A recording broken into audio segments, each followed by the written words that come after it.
আজকে আমি কথা বলবো পিনাকি ভট্টাচার্যকে নিয়ে, যিনি 1971 সালে শেখ মুজিবুর রহমান এবং মুক্তিযুদ্ধ নিয়ে বিতর্কিত ভিডিও বানিয়েছেন, যেখানে তিনি অনেক ঐতিহাসিক সত্যকে বিকৃতভাবে উপস্থাপন করেছেন। দেখুন, মতের বিভিন্নতা থাকতেই পারে, কিন্তু কেউ যখন ইতিহাসকে বিকৃত করে, যুদ্ধাপরাধকে জাস্টিফাই করার চেষ্টা করে, তখন চুপ করে থাকা যায় না। আজকে আমি দেখাবো কিভাবে তিনি ইতিহাসকে বিকৃত করেছেন এবং বাস্তবকে ভিন্নভাবে উপেক্ষা করেছেন। পিনাকি ভট্টাচার্যের প্রথম দাবি হল ইলিয়াস কাঞ্চন ভোটার না হয়েও বহুবার ভোট দিয়েছেন এবং 1970 সালে নির্বাচন ব্যাপক কারচুপি হয়েছে। এই বক্তব্যটি আংশিক সত্য এবং বিভ্রান্তিকর। এখানে আংশিক সত্যটি হলো এখানে কিছু মানুষ ভোটার না হয়েও ভোট দিয়েছে, কথাটি ঠিক, কিন্তু নির্বাচনটি ব্যাপক কারচুপি হয়েছে, এটা সম্পূর্ণ ভুল। 1970 সালে নির্বাচন ছিল পাকিস্তান ইতিহাসের সবচেয়ে সুশৃঙ্খল এবং স্বচ্ছ নির্বাচনগুলোর মধ্যে একটি। এর প্রমাণ হিসেবে আমি পাকিস্তানের প্রভাবশালী পত্রিকা ডনের রিপোর্ট দেখাচ্ছি আপনাদের। 1970 সালে নির্বাচনে পাকিস্তান ইতিহাসের অন্যতম শান্তিপূর্ণ ও সুশৃঙ্খল নির্বাচন ছিল। ডন আরো উল্লেখ করে যে জনগণের উচ্চমাত্রায় অংশগ্রহণ এবং প্রশাসনিক প্রস্তুতির কারণে নির্বাচন যথেষ্ট স্বচ্ছভাবে অনুষ্ঠিত হয়েছে।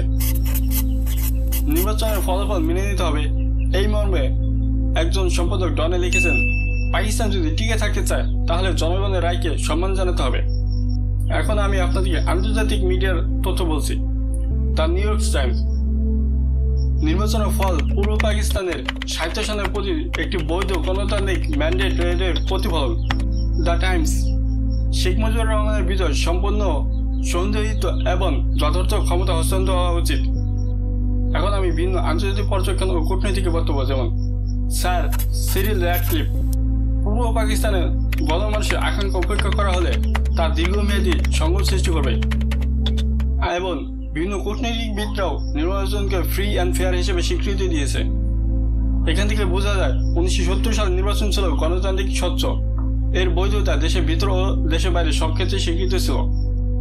পিনাকি ভট্টাচার্যের দ্বিতীয় দাবিটি হল বাংলাদেশের স্বাধীনতা ন্যারেটিভ ভারতে তৈরি এবং এটি গণহত্যা কথাটি পুরোটি প্রোপাগান্ডা। এটি একটি ভয়ঙ্কর মিথ্যা কথা এবং ইতিহাসের বিকৃতি সম্পূর্ণভাবে।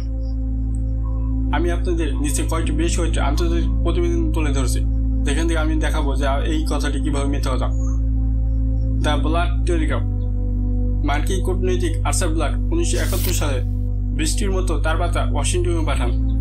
তার ভাষায়, আমরা স্তম্ভিত আমাদের সরকারের নৈতিক দেউলিয়াতে দেখে যারা গণতন্ত্রের দমন ও পূর্ব পাকিস্তান চলমান নিঃসঙ্গতা নিন্দা করতে ব্যর্থ। দ্য ব্লাড সরাসরি পাকিস্তান সেনাবাহিনীর কর্মকাণ্ডকে জেনোসাইড বলেন। এরপর আমি বলবো পাকিস্তান সাংবাদিক অ্যান্থনি মাসকারেহাসের প্রতিবেদন। তিনি 1971 সালে বাংলাদেশের স্বাধীনতার সময় পশ্চিম পাকিস্তান থেকে পূর্ব পাকিস্তানে এসেছিলেন সরকারিভাবে।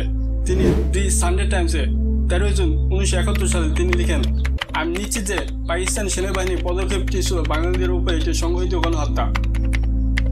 এটি প্রথম আন্তর্জাতিক মাধ্যমে প্রকাশিত রিপোর্ট যেখানে তিনি জেনোসাইড শব্দটি ব্যবহার করা হয়। এরপর আমি পাকিস্তান নিজস্ব সরকার দ্বারা তৈরি হামিদুর রহমান কমিশন রিপোর্ট। এই রিপোর্টটি পাকিস্তানের চিফ জাস্টিস হামিদুর রহমান তৈরি করেছেন এবং রিপোর্টটি জমা দিয়েছিলেন ভুট্টোর কাছে।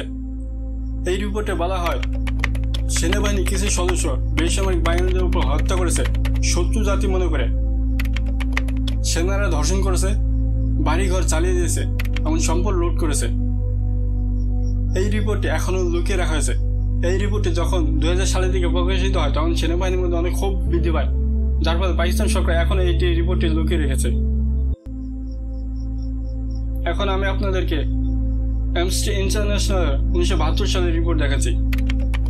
There is complete evidence that Pakistan force committed warfare, violence of human rights amount to the genocide in East Pakistan. এটি অ্যামনেস্টি ইন্টারন্যাশনাল রিপোর্ট 1972 সালের। আর ইন্টারন্যাশনাল কমিশন অফ জাস্টিসের রিপোর্ট 1972 সালে বলা হয়, The evidence suggests crime against humanity occurs a massive scale. উপরে যে আমি আপনাদের 5-6টি রিপোর্টের কথা বললাম আন্তর্জাতিক মাধ্যমে, এখান থেকে বোঝা যায় গণহত্যা হয়নি বা ভারতে বানানো গল্প। এই দাবিটি শুধু মিথ্যা কথা নয়, বরং লাখো শহীদের স্মৃতিকে অবমাননা করা হয়েছে। তিনি শুধুমাত্র এখানে প্রোপাগান্ডা ছড়াচ্ছেন। পিনাকি ভট্টাচার্যের তৃতীয় দাবিটি হল বাঙালিরা দুই কক্ষে সংঘর্ষ ছিল, ওরা আসলে ফেডারেল কাঠামো চায়নি। বাস্তবতা হলো 6 দফা ছিল ভারতের মতো একটি ফেডারেল কাঠামোর দাবি। সংখ্যাগরিষ্ঠ পাওয়া গণতন্ত্রের একটি স্বাভাবিক বিষয়। গণতন্ত্র মানে সংখ্যাগরিষ্ঠ রায় মেনে নেওয়া, এটি কোনো কনফেডারেশন নয়। কিন্তু ইয়াহি খান ও ভুট্টো খান তা মানেনি। তারা 1 মার্চ 1971 সালে সংবিধান সভা বাতিল করে 25 মার্চ অপারেশন সার্চলাইট নামে সামরিক অভিযান চালায়। সেখান থেকে শুরু হয় গণহত্যা। এখানে বাংলার দাবিটি ছিল ন্যায্য অধিকার, ভাষা, সংস্কৃতি, অর্থনৈতিক ও রাজনৈতিক সাহিত্য স্বাধীন। এটাকে অতিরিক্ত দাবি আদায় বলা, ইতিহাসকে অবমাননা করা। তার চতুর্থ দাবিটি ছিল পাকিস্তান সহজে সংবিধান করে ফেলে, কারণ বাঙালিদের মতো পাঞ্জাবিরা মামাবাড়ি আবদার করতো না। এই ধরনের মন্তব্য খুবই বিদ্বেষমূলক এবং ব্যঙ্গাত্মক। এটি যুক্তিহীন এবং ইতিহাসে বিকৃত করার শ্রেষ্ঠ উপায়।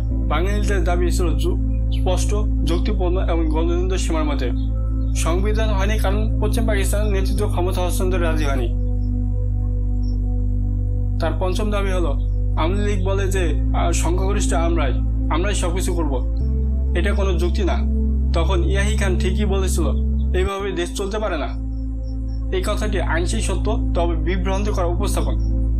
আওয়ামী লীগ সংখ্যাগরিষ্ঠ দল ছিল, 162 আসনের মধ্যে 160 আসন পেয়েছিল। গণতন্ত্রের সংখ্যাগরিষ্ঠ মানে নীতি নির্ধারকের অধিকার। এটি একতরফা নয়, এটি গণতন্ত্রের মূলনীতি। এখানে বিভ্রান্তিকর হলো আওয়ামী লীগ সবকিছু করবো বলেনি, তারা জনগণের রায়ের ভিত্তিতে সরকার গঠনের অধিকার ছিল। এদিকে প্রেসিডেন্ট হাউসের কিছু দূরে অবস্থান নিয়ে অস্বীকৃত করে 1 মার্চ সংবিধান সভা বাতিল করে। এরই পরিমাণ গণ আন্দোলন, অসহযোগ এবং সেনা অভিযান।